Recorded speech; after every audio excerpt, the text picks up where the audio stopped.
Você pode orar, louvores entoar, mas salvar-se jamais. Cuidado, meu amigo, pra não se arrepender quando for tarde demais. Jesus Cristo já morreu por seus pecados e de graça Ele quer te perdoar. Ele é o caminho, a verdade e a vida, e somente nele deves confiar. Quem salva é Jesus e ninguém mais. Outro Salvador podes procurar, mas não acharás jamais. Quem salva é Jesus e ninguém mais. Outro Salvador podes procurar, mas não acharás jamais.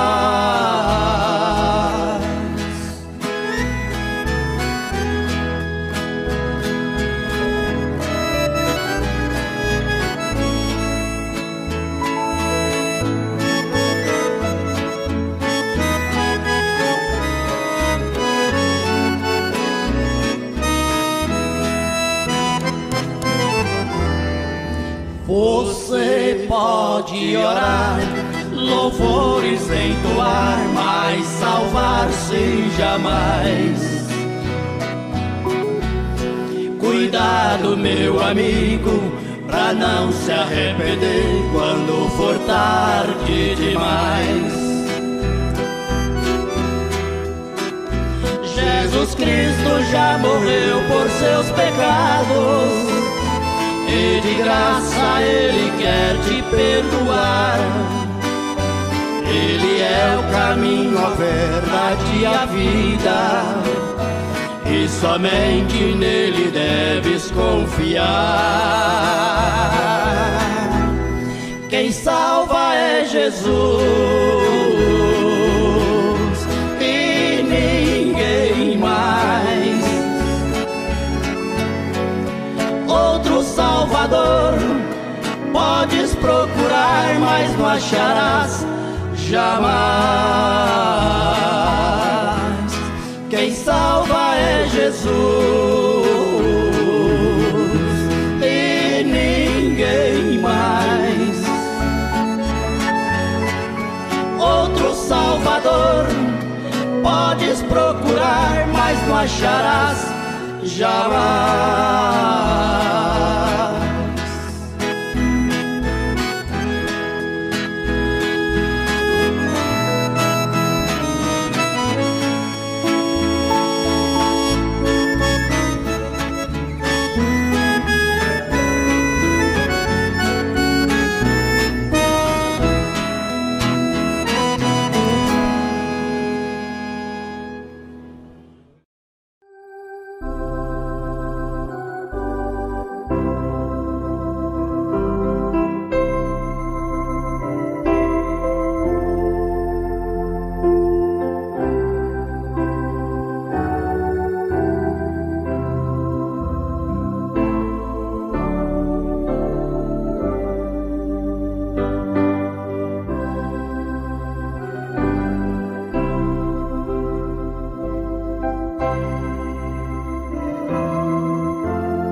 Nós vamos ler a Bíblia no capítulo 4 do Evangelho segundo São João. E quando o Senhor entendeu que os fariseus tinham ouvido que Jesus fazia e batizava mais discípulos do que João, ainda que Jesus mesmo não batizava, mas os seus discípulos, deixou a Judéia e foi outra vez para a Galiléia. E era-lhe necessário passar por Samaria. Foi, pois, a uma cidade de Samaria, chamada Sicar, junto da herdade que Jacó tinha dado a seu filho José. E estava ali a fonte de Jacó. Jesus, pois, cansado do caminho, assentou-se assim junto da fonte.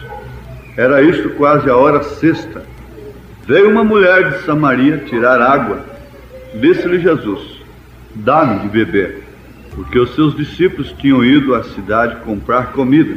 Disse-lhe, pois, a mulher samaritana: como sendo tu, judeu, me pedes de beber a mim, que sou mulher samaritana? Porque os judeus não se comunicam com os samaritanos. Jesus respondeu e disse-lhe: se tu conheceras o dom de Deus, e quem é o que te diz, dá-me de beber, tu lhe pedirias, e ele te daria água viva. Disse-lhe a mulher: Senhor, tu não tens com que atirar, e o poço é fundo. Onde, pois, tens a água viva? És tu maior do que nosso pai Jacó, que nos deu o poço, bebendo ele próprio dele, e seus filhos e seu gado? Jesus respondeu e disse-lhe: qualquer que beber desta água tornará a ter sede, mas aquele que beber da água que eu lhe der nunca terá sede, porque a água que eu lhe der se fará nele uma fonte d'água que salte para a vida eterna. Disse-lhe a mulher: Senhor, dá-me dessa água, para que não mais tenha sede, e não venha aqui tirá-la. Disse-lhe Jesus: vai, chama o teu marido e vem cá. A mulher respondeu e disse: não tenho marido. Disse-lhe Jesus: disseste bem, não tenho marido, porque tiveste 5 maridos, e o que agora tens não é teu marido. Isto disseste com verdade. Disse-lhe a mulher: Senhor, vejo que és profeta. Nossos pais adoraram neste monte, e vós dizeis que é em Jerusalém o lugar onde se deve adorar. Disse-lhe Jesus: mulher, crê-me, que a hora vem em que nem neste monte, nem em Jerusalém adorareis o Pai. Vós adorais o que não sabeis. Nós adoramos o que sabemos, porque a salvação vem dos judeus. Mas a hora vem, e agora é, em que os verdadeiros adoradores adorarão o Pai em espírito e em verdade, porque o Pai procura a tais que assim o adorem. Deus é espírito, e importa que os que o adorem em espírito e em verdade. A mulher disse-lhe: eu sei que o Messias, que se chama o Cristo, vem. Quando ele vier, nos anunciará tudo. Jesus disse-lhe: eu o sou, eu que falo contigo. E nisso vieram os seus discípulos e maravilharam-se de que estivesse falando com uma mulher. Todavia nenhum lhe disse: que perguntas? Ou por que falas com ela? Ninguém teve curiosidade. Deixou, pois, a mulher o seu cântaro e foi à cidade e disse àqueles homens: vinde, vede um homem que me disse tudo quanto tenho feito. Porventura não é esse o Cristo? Saíram, pois, da cidade e foram ter com ele. São João, capítulo 4, versículo 1 ao 30. Te pedimos, ó Pai, mais uma vez, aquilo que não podemos fazer é confirmar a Tua palavra, vivificá-la pelo Teu Espírito Santo, em nome de Jesus Cristo. Esperamos isto do Senhor, nesse instante. Amém, Senhor. Amém. Podeis assentar-nos. Se vocês querem anotar, eu tenho aqui a anotação de 7 itens. Primeiro, não estamos aqui para mudar a mente de Deus. Segundo, você tem que se admitir no plano de Deus por fé. Terceiro, fé perfeita reconhece o que Deus fez por você quando você ainda era pecador. Salmo 103. Bendiz, ó minha alma, o Senhor. Quarto, essa fé te coloca na economia de Deus. Quinto, nas horas mais impróprias é que Ele se manifesta. Sexto, Ele pede para poder dar.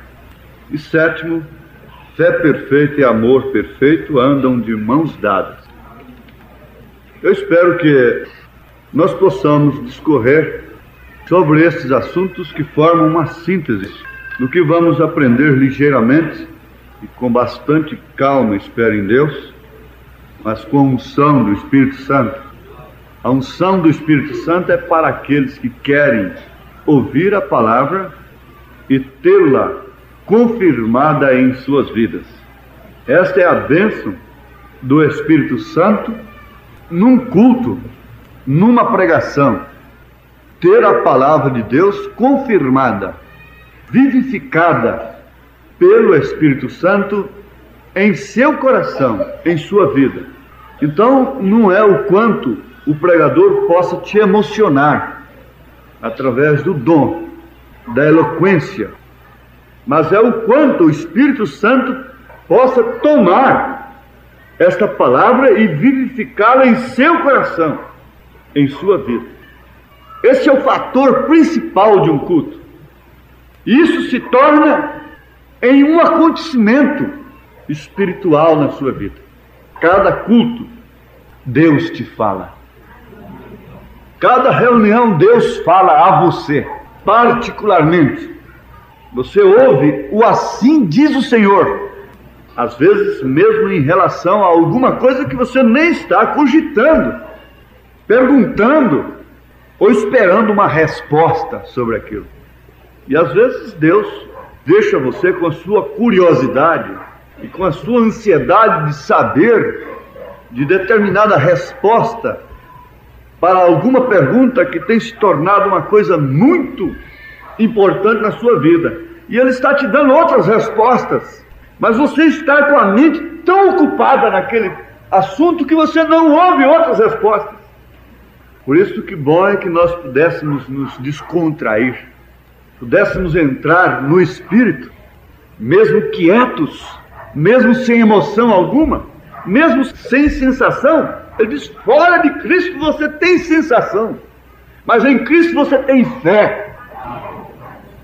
Agora, muitas vezes, Jesus Cristo respondeu às pessoas de uma maneira totalmente diferente daquilo que elas estavam perguntando ao pé da letra. Como o caso de Nicodemos.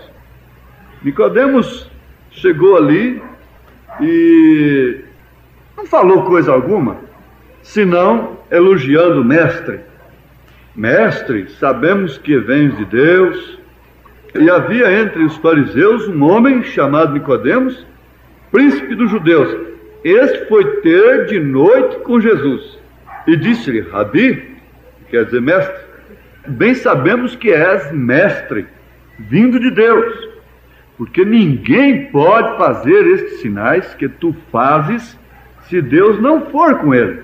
Jesus respondeu e disse-lhe, na verdade te digo que aquele que não nascer de novo não pode ver o reino de Deus.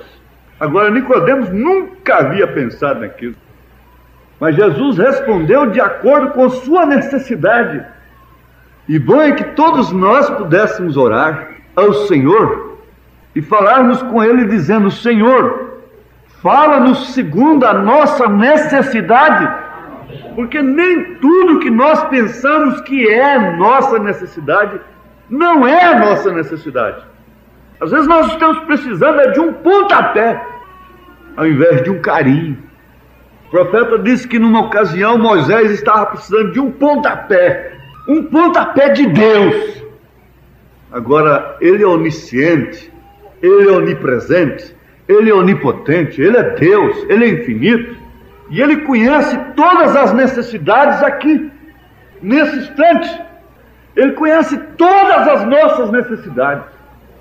Mas é que nós nos ocupamos somente com um ponto de vista nosso e deixamos de ouvir a sua voz naquilo que Ele, como um Pai verdadeiro, como um Deus verdadeiro, sabe que estamos mais necessitados.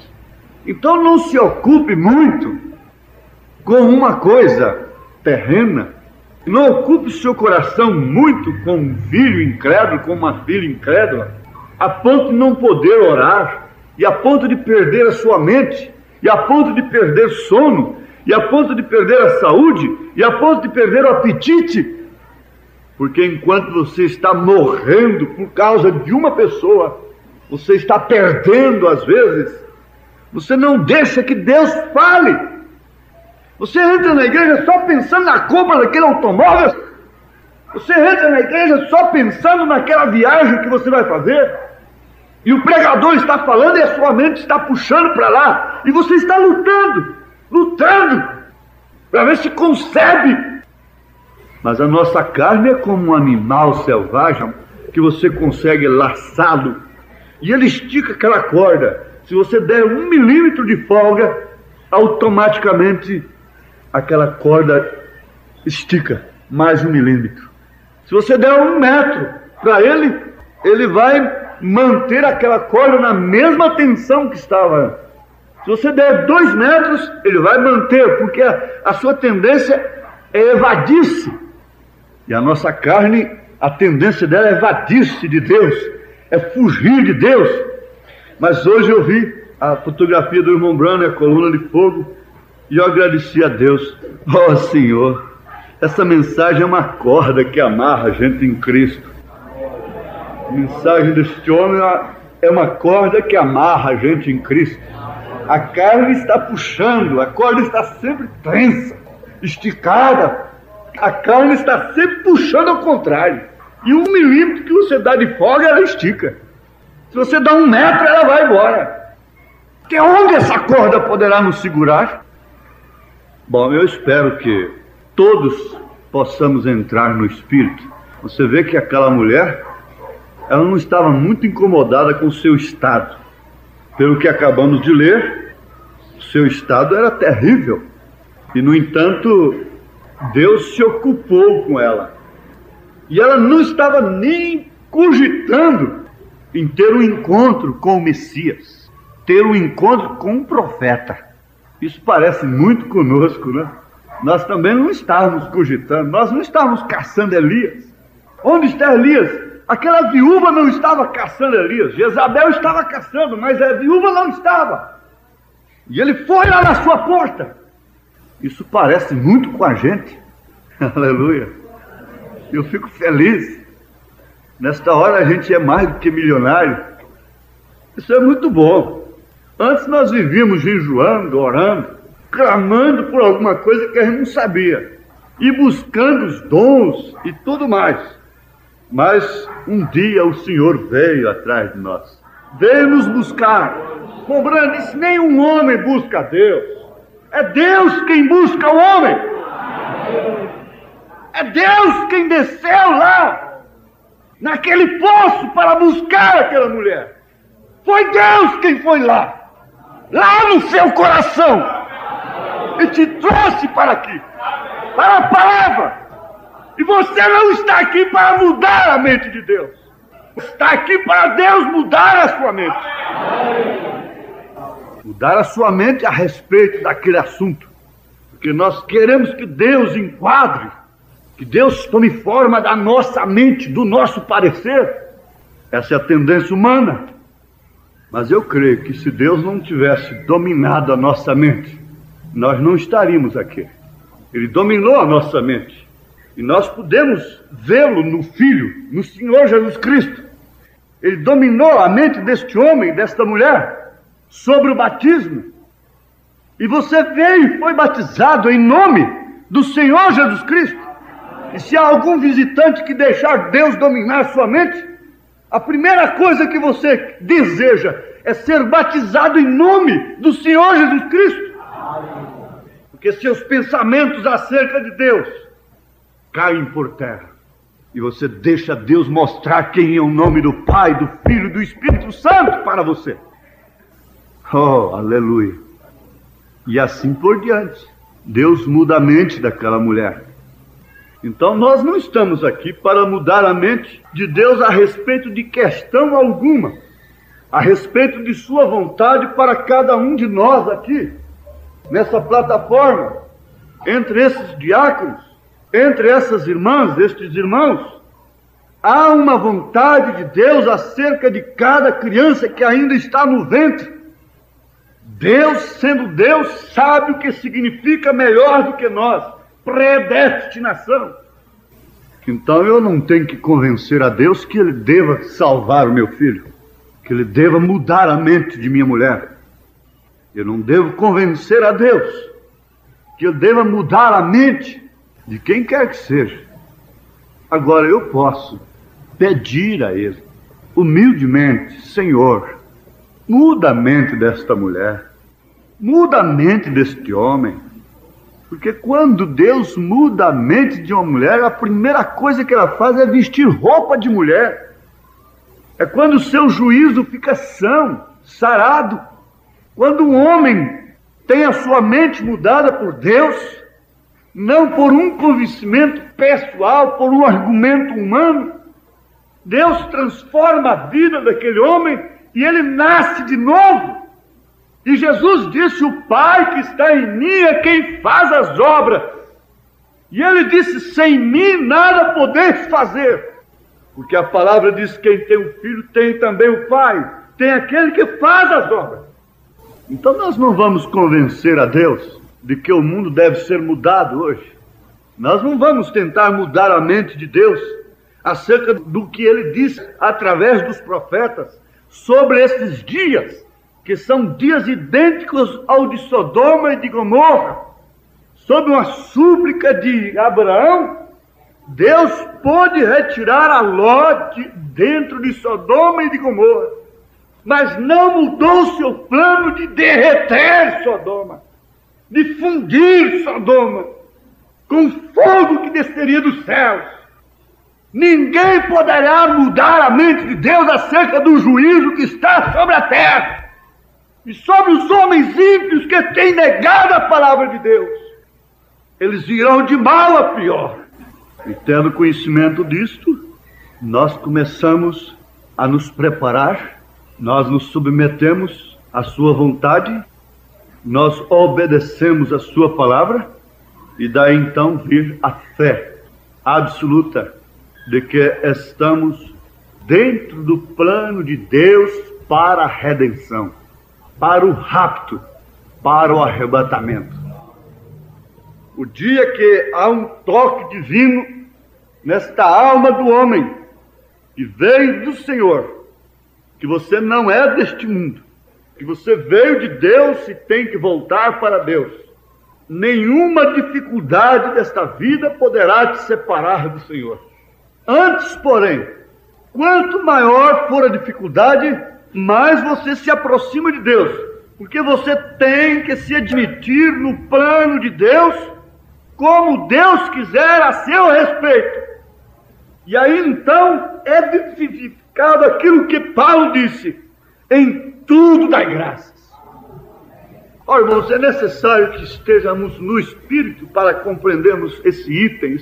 Se você está dentro do plano de Deus, se você se admite dentro do plano de Deus por fé, após ter esse toque divino em sua alma, que você é um filho de Deus, você constatará que muitas coisas que você encarou a princípio como mal, era Deus agindo para o seu bem. Muitas portas que foram fechadas para você, dando até um parecer que Deus não te ouvia mais, não te ouviu. Por que esta porta fechou? Espere. Por que esse casamento não deu certo? Espere. Por que aquele negócio não deu certo? Espere. Dê graça simplesmente. Aprenda a esperar. O pior que pode acontecer com um crente aqui na terra, fisicamente falando, com uma pessoa, é morrer. A morte é chamada pelo cristão de doce morte. Você faz tudo para sobreviver aqui, mas quando você, irmã, vê, para sentir que não há meio e que você está partindo, você chamará aquilo. Você dirá: a hora vem. Você dirá: eu quero ir. Você dirá: Senhor, aperte o botão, Senhor. Dispare. Porque você se encontra dentro do plano de Deus para a vida eterna. Não importa por onde você passou, não importa o lodo onde você viveu, não importa o que foi você no passado, mas Deus olhava para você e podia ver como Deus onisciente, essa santa mulher, pura e arrependida, salva, lavada e redimida no seu sangue, este homem puro, arrependido, um cristão verdadeiro, como a pedra de sua coroa. Isso ele viu antes que você estivesse lá naquele lodo do pecado. Agora você começa a analisar, fazer um mapa de sua vida e a meditar.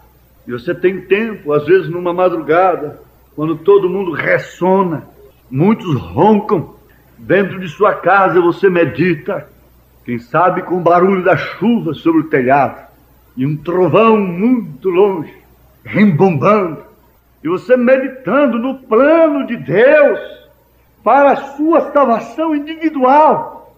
E você pensar que naquela cama humilde, ao lado às vezes de um incrédulo, palpita um coração que crê em todas as promessas de Deus,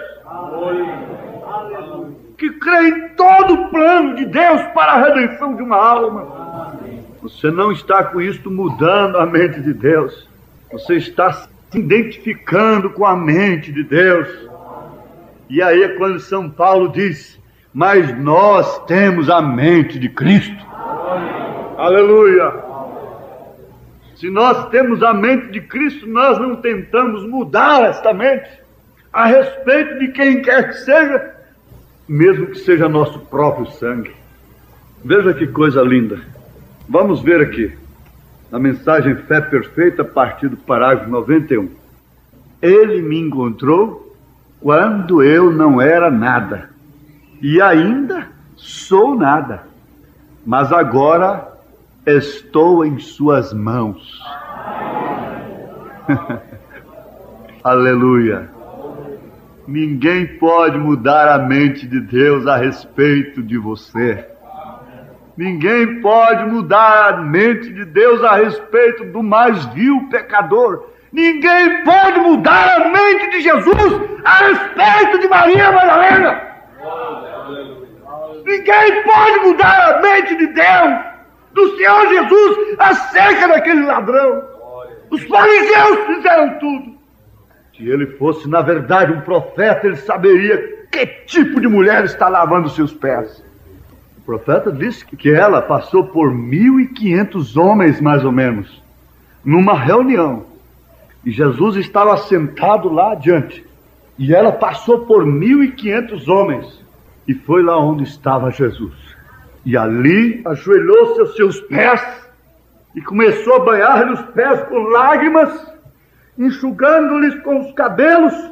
Apesar de ser uma prostituta, não tinha cortado seu cabelo. Ela tinha preservado o seu véu natural. Enxugava-lhe os pés com seus próprios cabelos. Que privilégio tremendo!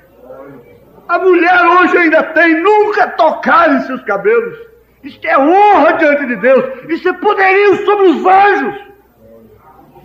Isso é ainda alguma graça que ela carrega sobre si. Mas eles não puderam constranger a Jesus. Jesus poderia ficar constrangido, envergonhado, porque numa reunião tão alta, de gente tão esmerada, de gente tão intocável, e de tantos dignatários, ele admitir que uma mulher de má fama lavasse os seus pés. Mas eles, a fama, a sociedade, a posição daqueles líderes, daqueles fariseus, não podiam mudar definitivamente a posição de Deus em relação àquela mulher. Não há demônio no mundo que possa mudar a posição de Deus em relação a mim, a você, a mente de Deus a seu respeito.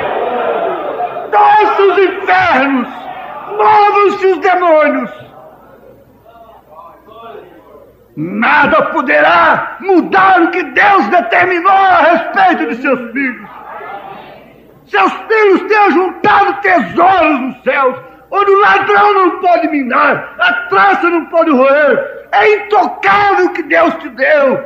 Pode lhe picar o corpo aos milímetros, mas não pode tirar Cristo de você.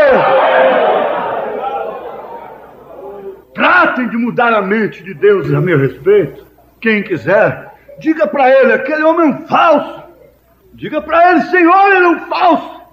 Quando alguém for dizer para você que um pastor é um falso, você manda ele falar com Deus. Fala, irmão, fale isso com Deus.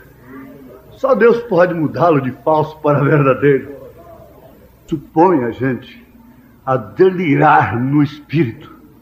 E eu não sei, há uma graça de nós nos sentirmos agora assentados em lugares celestiais. E ele não se envergonhou de dar os seus pés para aquela mulher lavar.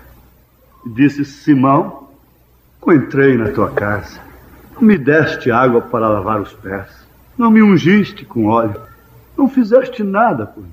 Mas esta, desde que entrou aqui, não cessa de estar nos meus pés. Ele vê, ele conhece você que está desde que entrou aqui, nos seus pés. Ela comprou um unguento de nardo puro com tudo que ela tinha. Não importa a maneira que ela tinha adquirido aquilo. E foi e derramou na sua cabeça. E ungiu o mestre para a sepultura, diz a Bíblia. Que privilégio, que honra. Deveria ser a primeira dama que fizesse aquilo. Mas quem foi? Quem estava no plano de Deus. Ninguém podia mudar a mente de Deus quando olhou para a Virgem Maria, aquela garota de 17 anos, casada com um velho viúvo, cheio de filhos, que havia dado a palavra para um velho viúvo, cheio de filhos. Ninguém pôde mudar a mente de Deus quando ele olhou. Esta é a Virgem que conceberá. Ninguém pôde mudar. Mas, mamãe, nada pode mudar a mente de Deus a respeito de seu filho.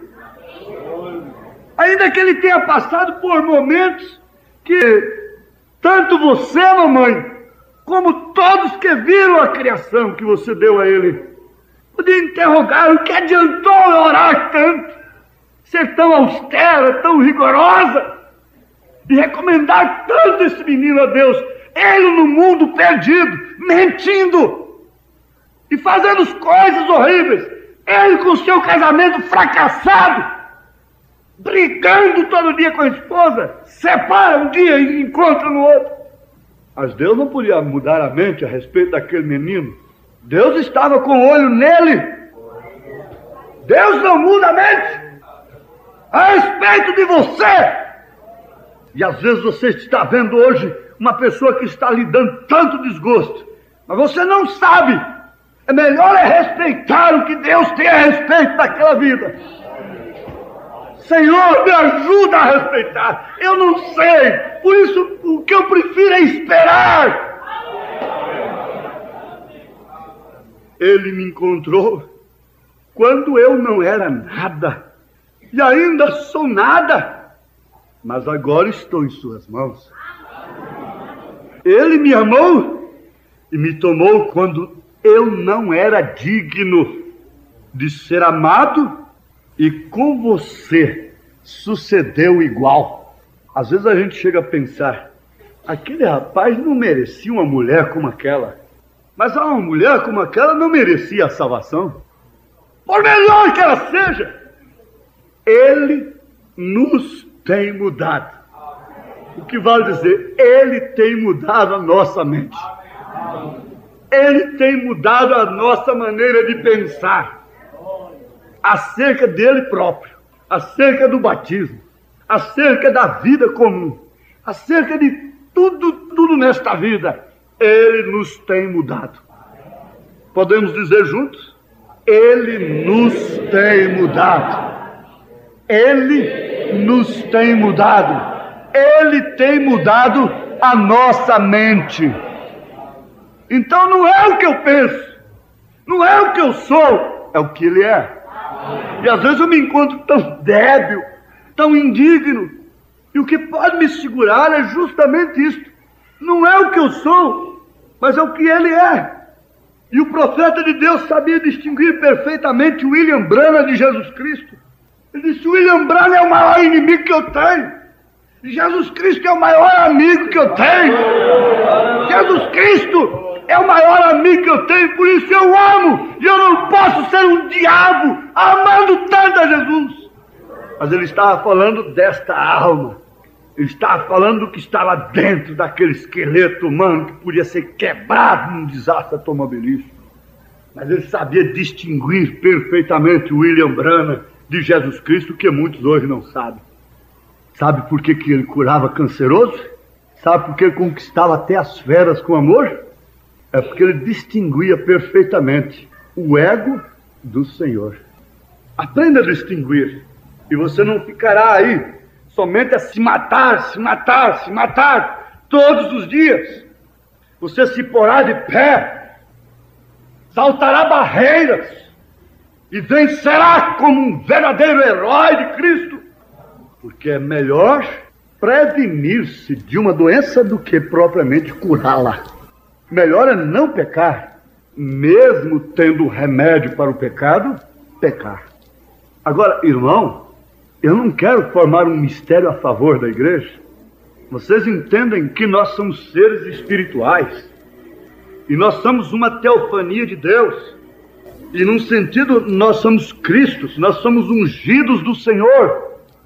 Deus sentindo dores, Deus padecendo necessidades, Deus andando, Deus falando, Deus viajando, Deus sofrendo, Deus chorando, Deus sorrindo, Deus amando. E isto nos põe num lugar que, por natureza, nós não queremos aceitar. Por natureza humana, por razão, pelos sentidos do corpo, Sara não podia aceitar o que ela estava ouvindo Elohim falar com seu marido. E logo ela começou a arranjar um jeito para cumprir aquilo. Ela tomou uma escrava formosa e deu a Abraão, diz o profeta. Mas aquela era a mente de Sara. A mente de Sara trouxe um filho selvagem que até hoje é um espinho no calcanhar do povo da promessa.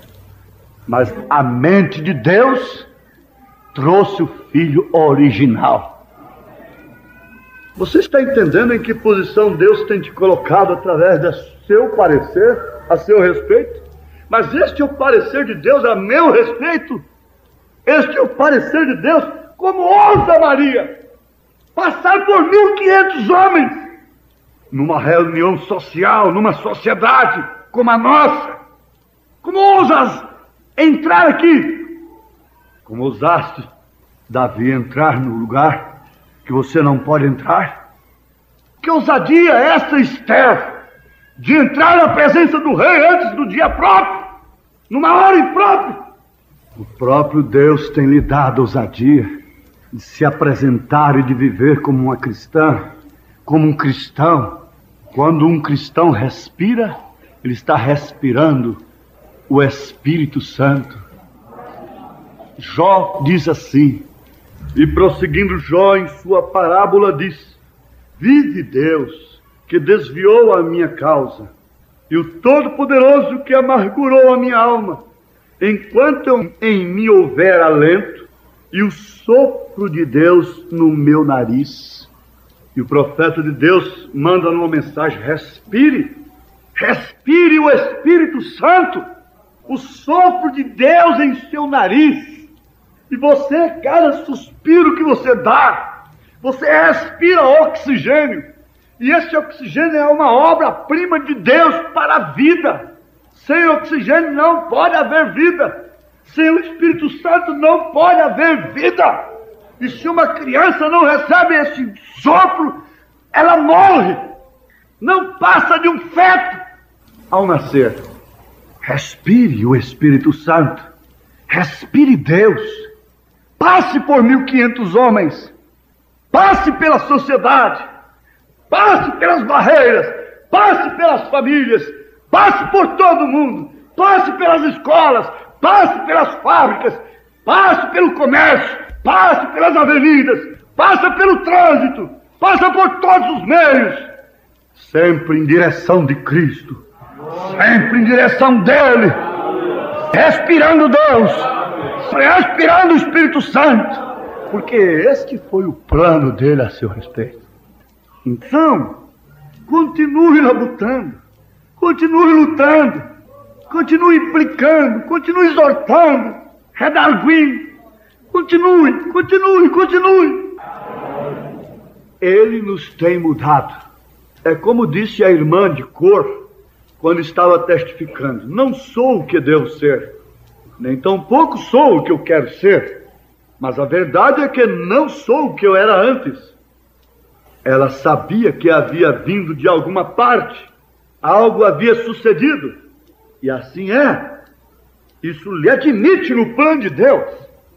Olha, eu tenho alguma coisa aqui para frente, preste bem atenção. Se quando eu era estranho a Deus, eu era estranho a Deus, e Deus me amou de tal maneira que desceu a buscar-me e levantar-me, então isso me dá confiança de que Ele me quer usar.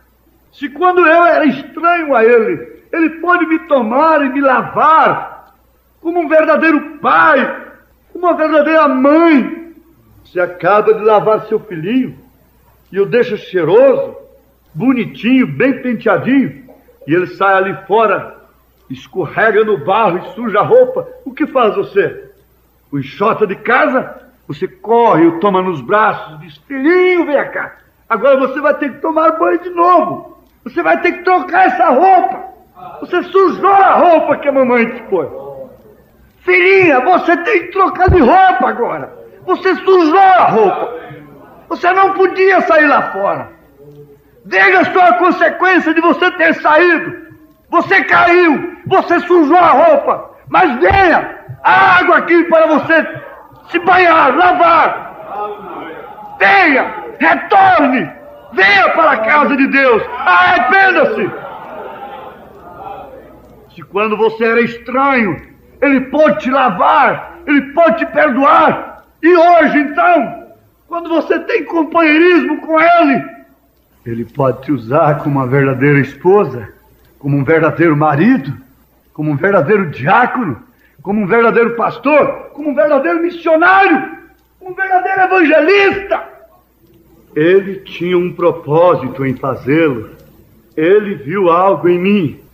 Sabe o que ele viu em mim? Em mim não habitava nada. Ele viu foi esta alma que veio dele. Sabe o que ele viu em você? Não foi uma boa aparência, não foi uma grande inteligência, uma bela formosura, um belo rostinho, uns belos olhos. Esta serve para ser uma boa cristã porque ela é bonita, ou porque ela é toda desajeitada, ela é feia, ela é quadrada. Isso pode ser mesmo uma cristã. Ele é rico, ele é pobre, ele é inteligente, ele é estudado, ele é iletrado, ele é indouto. Ele pode ser um cristão? Não!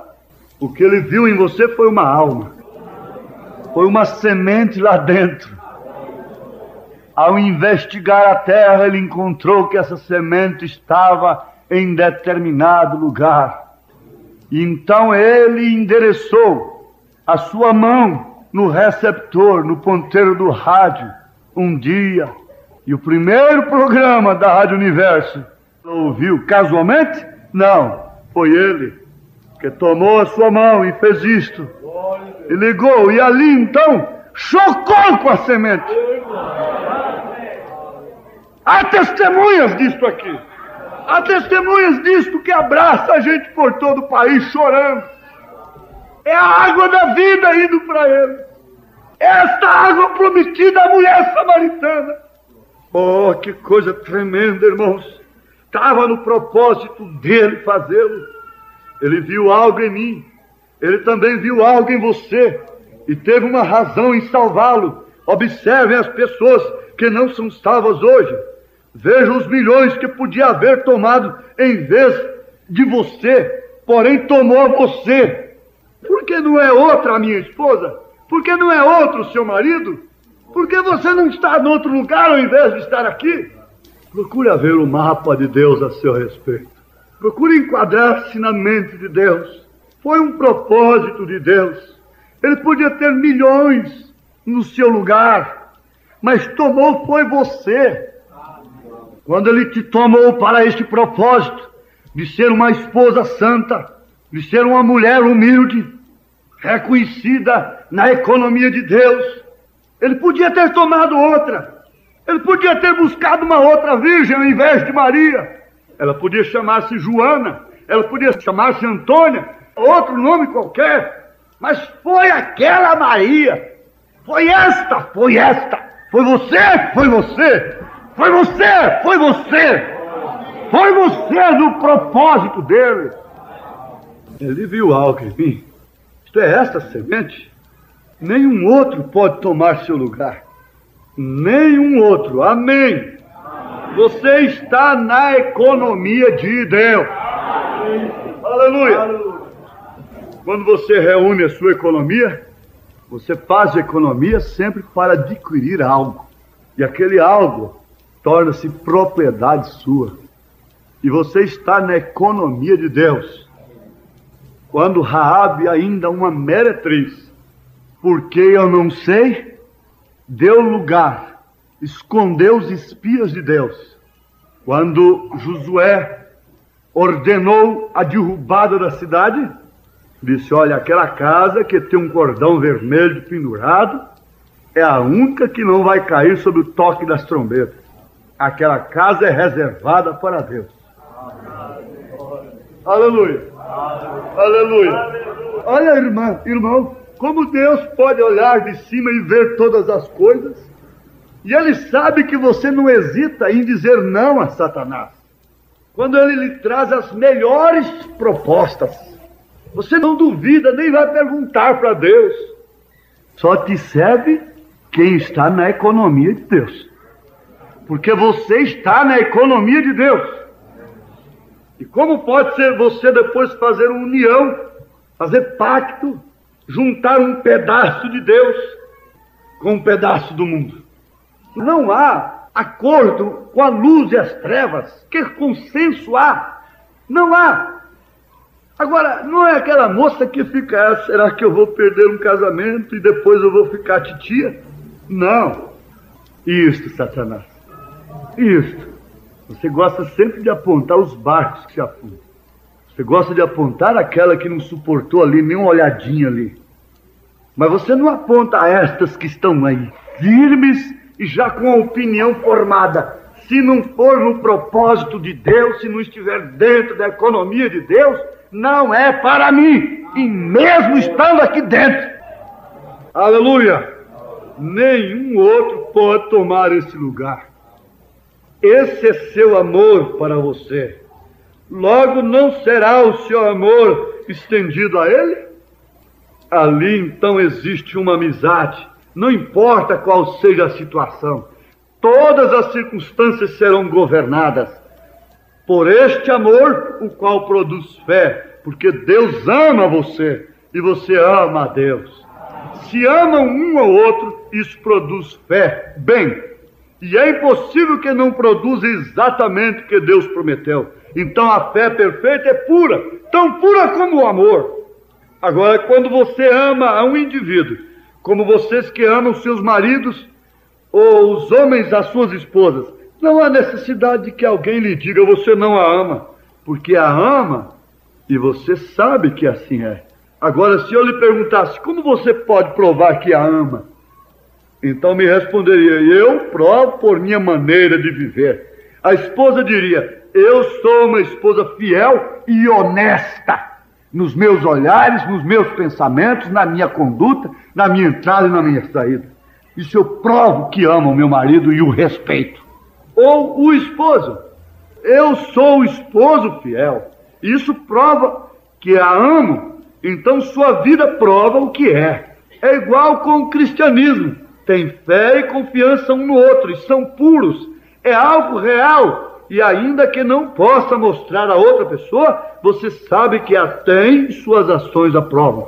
Logo, quando você tem fé pura e sem adulteração, assim como é seu amor para com sua companheira, então o prova por sua maneira de atuar. já não se queixará, porque sabe que está concluído, e segue adiante. Não importa como apareça ou o que outros digam, você já sabe o que tem sucedido. Você sabe que está concluído, assim como sabe que ama seu marido. Você não vai hesitar em ponto algum. Então a fé e o amor têm que caminhar juntos, porque são parentes. O amor produz a fé. Deus te trouxe para a sua economia pelo seu propósito, mas Ele te capacita. Ele corresponde com o seu amor, que Ele próprio introduziu no seu coração pela natureza do seu espírito, que é sua alma. Você ama a Deus, você tem amor ao Senhor Jesus, por isso você crê em sua palavra. Aleluia! Isso te coloca dentro de um plano. Você se encontra na lista de Deus. Você se encontra numa lista de chamada. Você se encontra numa lista de economia. Você se encontra num rol de Deus, dos filhos de Deus.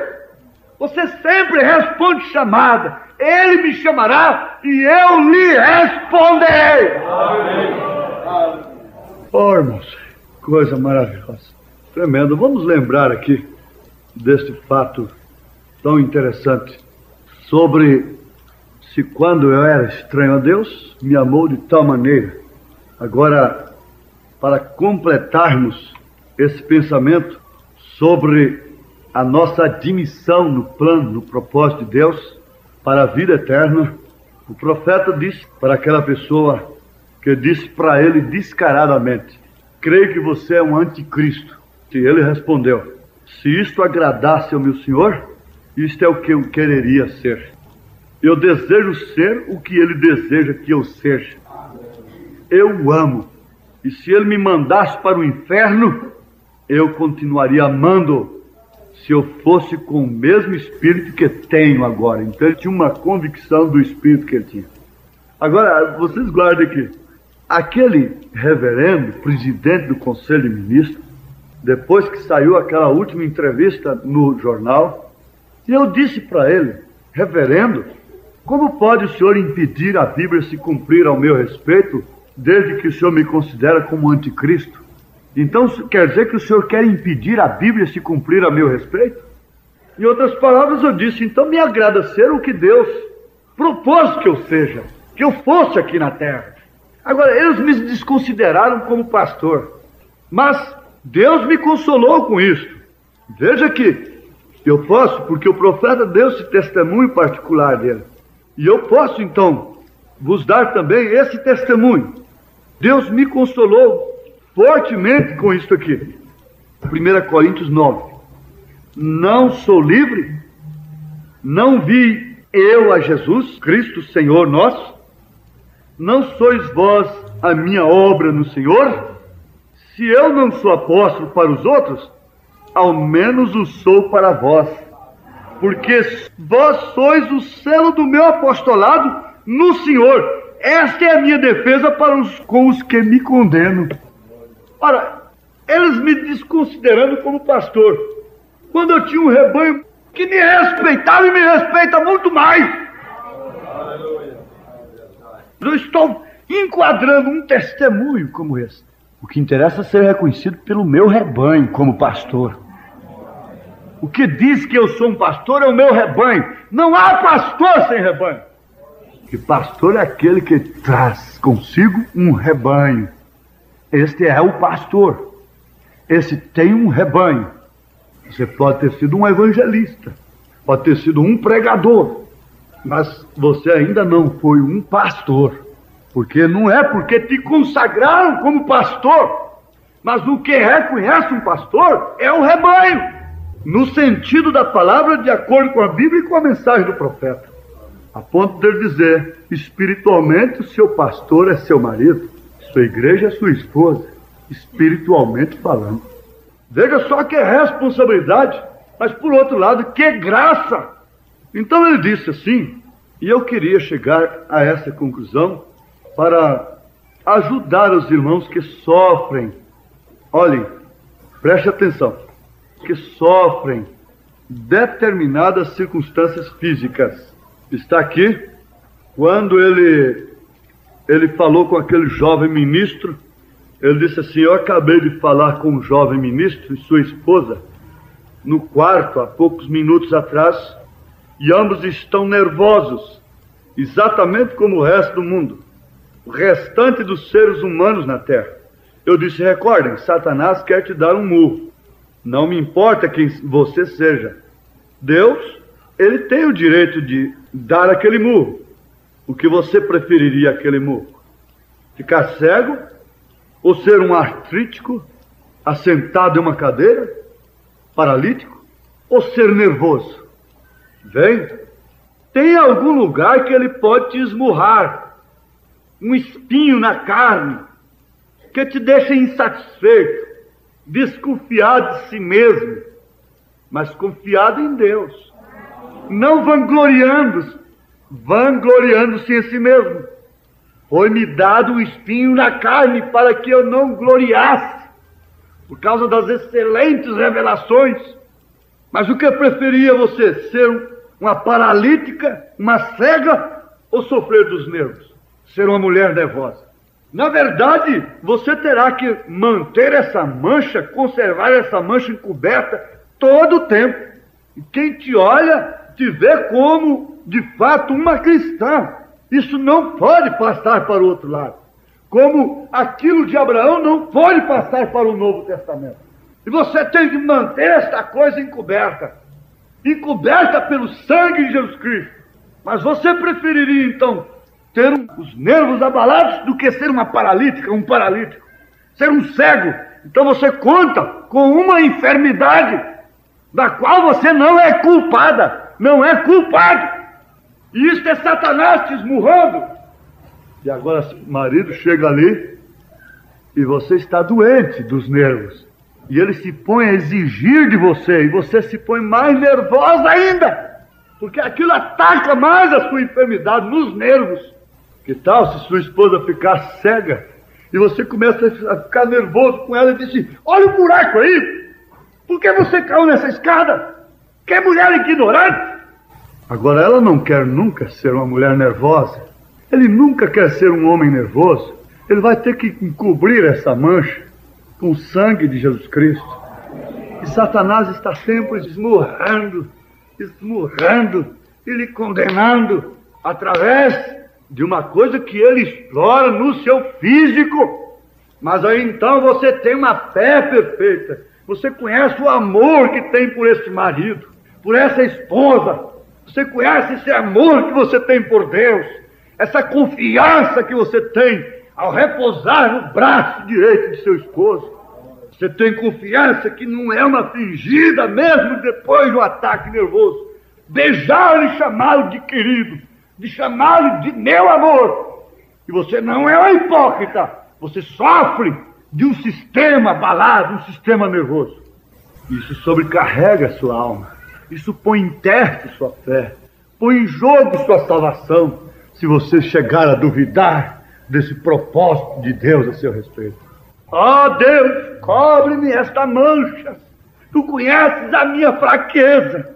Tu sabes onde Satanás me esbufeteia. E eu não concordo com aquilo. Eu nunca queria ser um homem nervoso. Eu nunca queria ser um homem doente dos nervos. Eu nunca gostaria de ser uma mulher nervosa. Mas isso não me tira da economia do Senhor. Há uma mancha, na verdade, mas há um sangue carmesim que foi derramado um dia no qual eu creio. E ele foi derramado para este fim: apagar todos os meus pecados, todas as minhas fraquezas, e não deixar isso passar para o outro lado. E você honra o seu marido, você tem fé nele, você tem amor nele, e ele sabe que você tem uma doença, e que Satanás te esmurra, como também a ele, através de seu sistema nervoso. Isso é um profeta ao nosso lado, isso é um profeta combatendo, cortando com a espada do Espírito, e mostrando, muitas vezes, quando Satanás se põe contra nós, e nós nos pomos ali com as mãos na cabeça, dizendo: quem sou eu, Senhor, para pensar nos céus de glória, que é proposto reservado somente para quem venceu estas coisas. Mas eles venceram foi em fraqueza. Eles venceram gemendo como nós, sofrendo como nós. Eles venceram como Paulo venceu, orou 3 vezes: Senhor, tira de mim esse espinho na carne. Jesus disse: eu não vou tirar, a minha graça te basta. A minha graça te basta. Eu não vou tirar o espinho de sua carne, mas a minha graça deve te bastar. Você está na minha economia, você está no meu plano, você está no meu propósito. Ele pede para dar, e ele opera sempre nas horas mais impróprias. Eu já meditei sobre isto e acho que o tempo é muito bem aproveitado se nós pudermos relembrar isto. Lá naquele poço, aquela mulher não podia ir quando as famílias iam buscar água. Aquela mulher era uma renegada, era marginalizada. E bom que fosse assim. Para ela foi muito melhor que ela sofresse o desprezo dos homens, da sociedade, da religião, conforme ela sofreu. Então a hora era imprópria para um homem falar com uma mulher. Ele deveria ter ido ali quando as mocinhas, as famílias, sorridentes e felizes, as mamães e as filhas, as donzelas, iam com seus cântaros buscar água. E elas tinham direito, eram sorridentes, eram felizes, iam cantarolando, cantando e contando histórias e trocando experiências, receitas de cozinha talvez, e falando do que o sacerdote leu naquele dia anterior, lá na sinagoga. Quem sabe tinham falado justamente daquele poço que Jacó fez. Mas vejam, irmãos, que hora indevida. Um homem dizendo ser o Messias, dizendo que era o eu sou, e justamente na hora em que a meretriz ia ao poço. Seria ele mal intencionado? Ele tinha um propósito. Ele carregava um propósito acerca daquela mulher. Passos foram contados, foram medidos desde antes da fundação do mundo. O desgaste de energia e a sede já houvera sido programado tudo antes da fundação do mundo. Aquela viagem estava no mapa de Deus. E ele chegou ali, assentou-se cansado do caminho. Homem como era, e Deus como era. Cansado do caminho, e assentou-se ali, numa hora imprópria, indevida, porque aquela hora era reservada para uma mulher de vida suspeita e não para famílias. Mas foi ali, justamente naquele instante, que ele pediu para ela. Jesus pedindo a uma mulher de vida suspeita água para beber. Mas havia uma tradição, e ela respeitava a tradição, ela conhecia a tradição, e ela não podia violar a tradição. E como sendo tu judeu, tu sendo um homem judeu, vem falar comigo nesta hora e pede água de beber. Ah, se tu soubesse, ali então ia desencadear alguma coisa. Ali então ia explodir um trovão no seu coração. Ele revelaria toda a sua vida. Oh, o que acontece quando nós vamos à casa de Deus e temos tido um encontro com o Senhor. Que coisa tremenda quando eu peguei essas 7 eras. Eu estava enfadado de expulsar demônios, enfadado de gritar, de bater corinho, de bater palmas, enfadado, cansado, num meio impróprio, por um meio estranho, de uma maneira estranha. Essas 7 eras chegaram às minhas mãos, e só eu e Deus sabe o que aconteceu quando eu li a apresentação do profeta. Deus nos mandou Elias. Só Deus sabe o que desencadeou dentro desse coração. Desde então estava disposto a dar minha vida por esta mensagem. Isso desencadeou em você, em seu coração. E veja, agora faça um mapa. Quantos tombaram, quantos renegaram, quantos corriam bem, caíram. Mas você está aí firme. Explodiu um trovão dentro de você. Perdeu noite de sono, rolou na cama, para lá e para cá. Tem que ser batizado em nome de Jesus Cristo. Não há 3 pessoas, Que luta, profeta, profeta, profeta. Onde foi parar o nosso pastor, meu Deus? Misericórdia, mas eu creio nele. Eu creio nesse pastor. Meu Jesus, o que é isso? É um trovão explodindo. Naquela hora que ele disse: vai, chama teu marido. Ela disse: eu não tenho marido.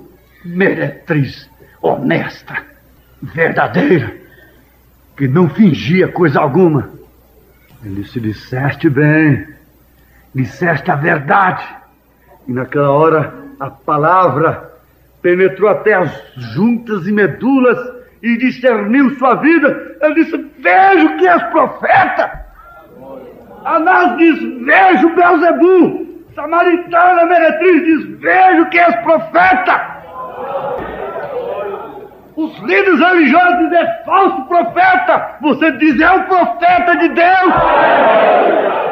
Esse trovão explodiu dentro de você. Tu és meu filho amado em quem tenho prazer, Jesus.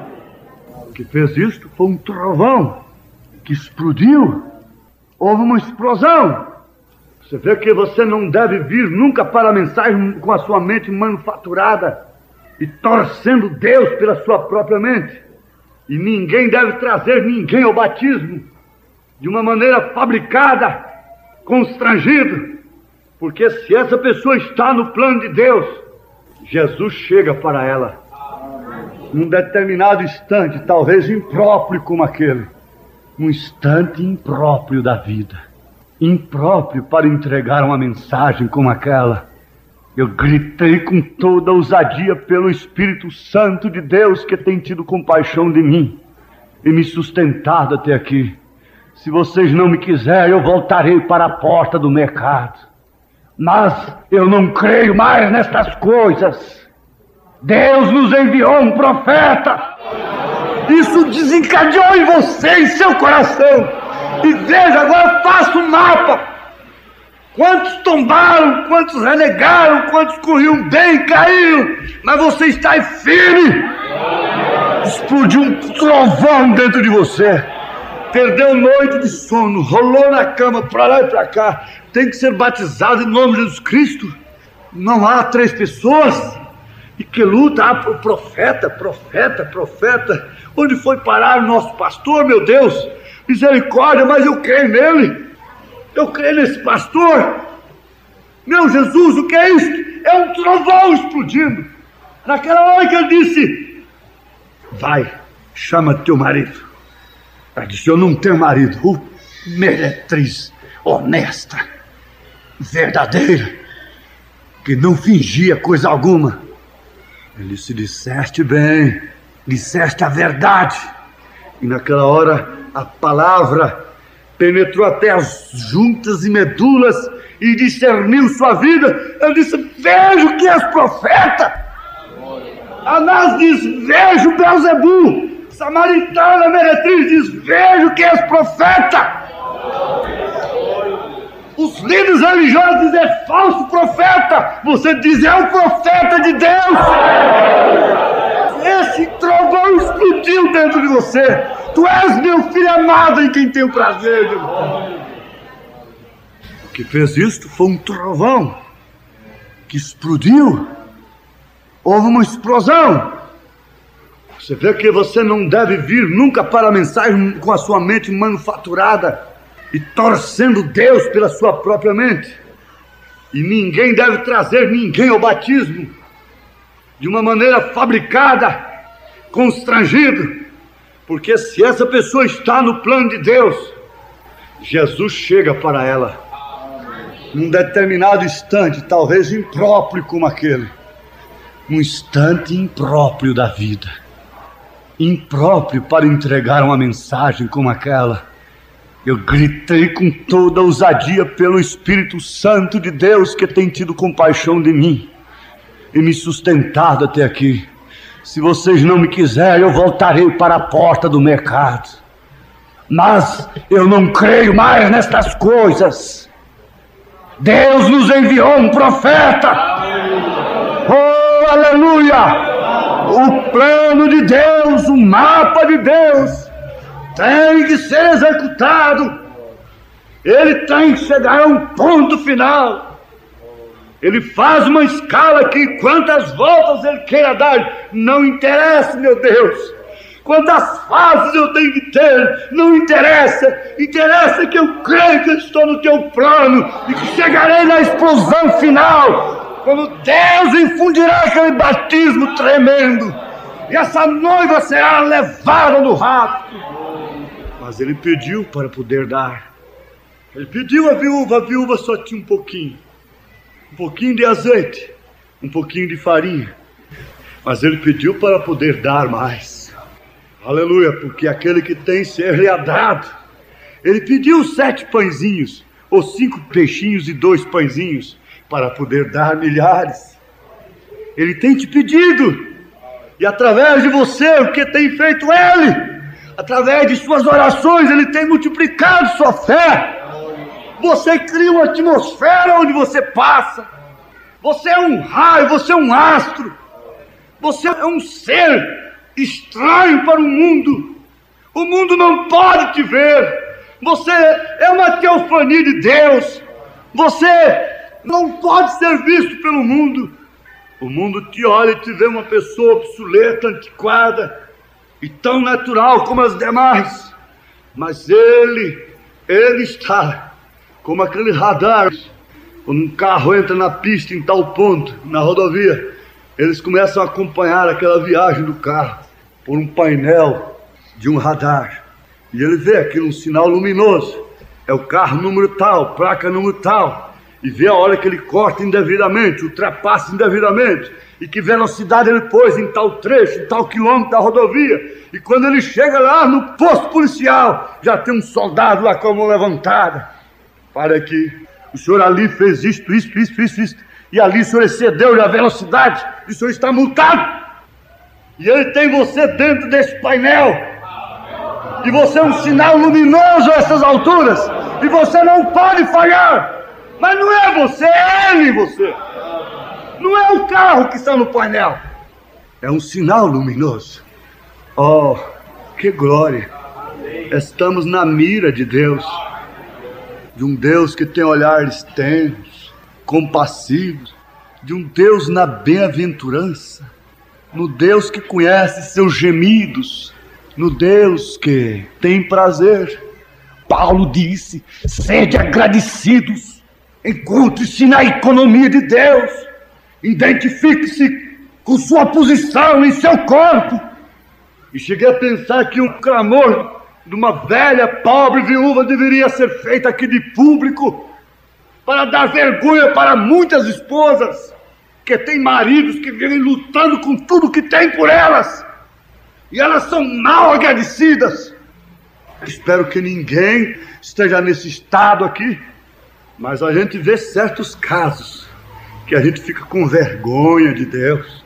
Por qualquer coisinha eu estou gemendo, por qualquer coisinha eu estou solicitando ajuda, por qualquer coisinha eu estou escorando, enquanto outras, há mulheres aqui, meus irmãos, que dá vergonha para nós, dá vergonha para os homens.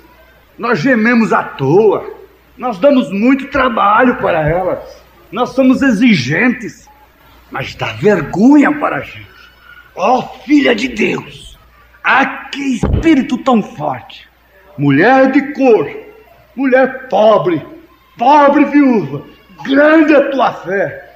Deus te abençoe, minha irmã. Deus te abençoe nessa economia, nesse plano dele. Mas nada tem mudado a mente de Deus a respeito dessa pobre viúva. Ela estará vestida de núpcias, ela estará no outro corpo, ela estará em glória. Essa é a minha vingança por ela, essa é a minha vingança por vocês, moças humildes, homens trabalhadores. A minha vingança está nisto, que um dia os verei num corpo glorificado, em corpos redimidos, santos e irrepreensíveis, não mais sujeito a transporte, não mais sujeito a circunstâncias algumas. Esta é a vingança, esse é o consolo, esse é o bálsamo de encontrar esse povo, de encontrar essas pobres vidas humanamente falando, lutadoras nesse plano de Deus, nessa economia de Deus, dentro desse mapa divino. Não importa quão pequena seja aquela vila, aquela cidade, quão paupérrima seja ela, mas ela se encontra dentro do mapa do país. Não importa quão pequeno seja você, mas você se encontra dentro do mapa celestial. Você vai ali no mapa e quer saber onde é a sua cidade, qual é o seu estado, e você vai lá e põe o dedo. Está aqui, identifica pelo mapa, e Deus põe o dedo em você. Está aqui, está no meu mapa, está dentro do meu mapa, é minha propriedade. Custou meu sangue, custou meu amor, foi gerado por mim em cadeias difíceis, mas saiu de minhas entranhas. Oh Deus, põe a tua bênção sobre este povo. Aleluia, glória a Deus. Oh Pai, me sinto dirigido a pôr um ponto final aqui, Senhor, mas eu creio, Senhor, que minhas irmãs e meus irmãos têm saído daqui nesta noite mais convictos e identificados no plano do Senhor, na economia do Senhor, e que nenhum tentará mudar a mente do Senhor acerca de quem quer que seja, acerca da tua vontade a respeito de si mesmo. Não tente mudar a mente de Deus a seu respeito. Irmão, não tente fazê-lo. Simplesmente lhe peça em súplica humilde: Deus, dá-me graça para compreender a tua vontade, a mente do Senhor. Doutrinariamente, Senhor, eu creio que já temos a mente do Senhor. Agora temos a disciplina do Senhor no nosso método de vida. Estamos confiados no meio do trabalho que tu deste para os teus servos, para as tuas servas, a posição de cada um no posto do seu dever. E agora, Deus, tu sabes que muitas enfermidades causam coisas que nós não gostaríamos. Nós não gostaríamos de tê-las, como o sistema nervoso abalado. Você tem que encobrir esta mancha com o sangue de Jesus Cristo. Ó, irmão, irmã, e você chega a seu marido, e você chega a sua esposa e diga: me ajude a cobrir esta mancha. Não fale dela para ninguém. Me ame, me ajude, porque eu não gostaria de ser assim, mas há esse espinho na minha carne. Oh, que Deus te abençoe, que o Senhor te dê essa força, essa revelação nesta hora. Então você a abrace e diga: querida, eu te ajudarei. Confie em mim. Eu não conto com você, incluindo este espinho como obstáculo para nada em minha vida. Em nome de Jesus Cristo, tome cada um a sua esposa, sem nenhum obstáculo, sem nenhuma dúvida. Não há nenhum obstáculo entre nós dois para a nossa felicidade.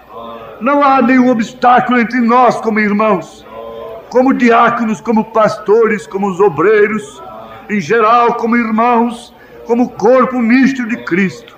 Não há nenhum obstáculo entre nós. Estamos na economia de Deus. Temos tratado com Deus porque primeiro Ele tratou conosco. Se nós o amamos é porque Ele nos amou primeiro. E agora você tem a fé perfeita neste amor perfeito de Deus, também pela sua saúde. Demônio, tira tua mão imunda dessa propriedade de Deus. E essa irmã saia curada pela fé que está em seu coração nesse instante. E esse irmão saia daqui vencedor, dentro da era do vencedor, dentro do mapa dos vencedores, localizado no lugar dos vencedores, identificado como vencedor, em nome de Jesus Cristo. Ó Deus, toma cada vida na força do teu Espírito, no poder da tua palavra, e unge com teu Espírito Santo as peças de roupa para expulsar espíritos de doenças, espíritos de enfermidades e vícios e opressões. Ó Deus, os pedidos de oração estão diante do Senhor, e batiza a igreja com o batismo desta fé, fé produto do amor, fé perfeita na palavra perfeita. Oh, se identifique como filha de Deus, como filho de Deus no plano do Senhor, na economia de Deus, em nome de Jesus Cristo. Graças a Deus sou o que sou, pelo plano de Deus, pelo propósito de Deus. Diga, graças a Deus sou o que sou, pelo propósito de Deus, em nome de Jesus Cristo. Amém, amém, aleluia. Glória a Deus. Põe a tua mão sobre essa pessoa que está na sua frente. Faça-o com fé. Faça-o com fé. Eu sinto dirigido por Deus pedir à igreja fazer isto. Aleluia.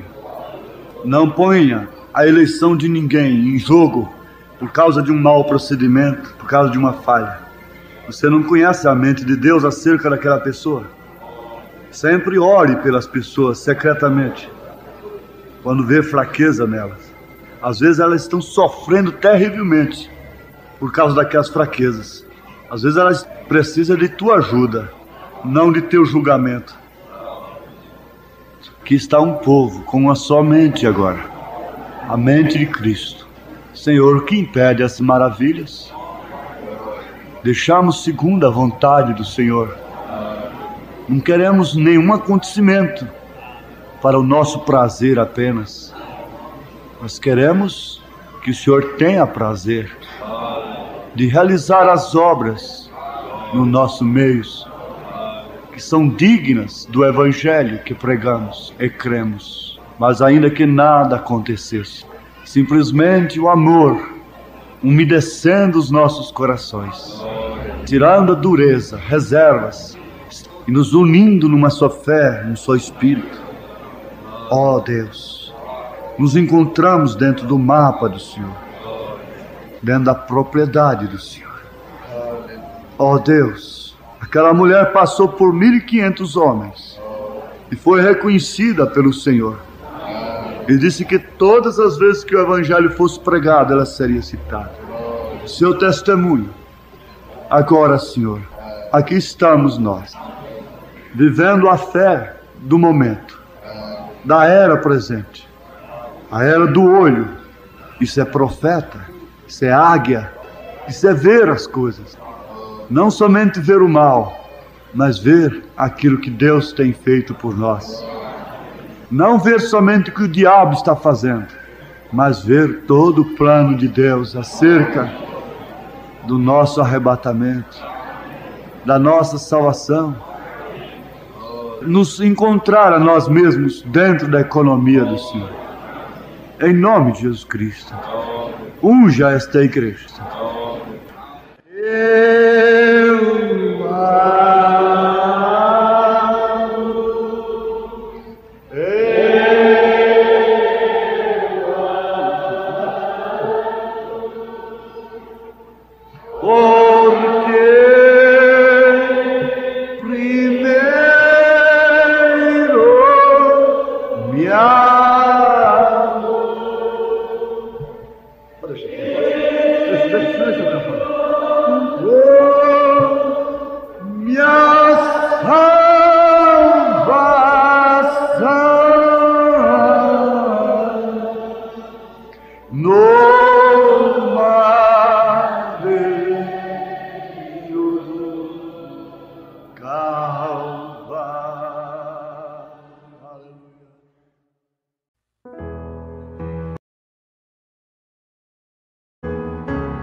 Eis a mão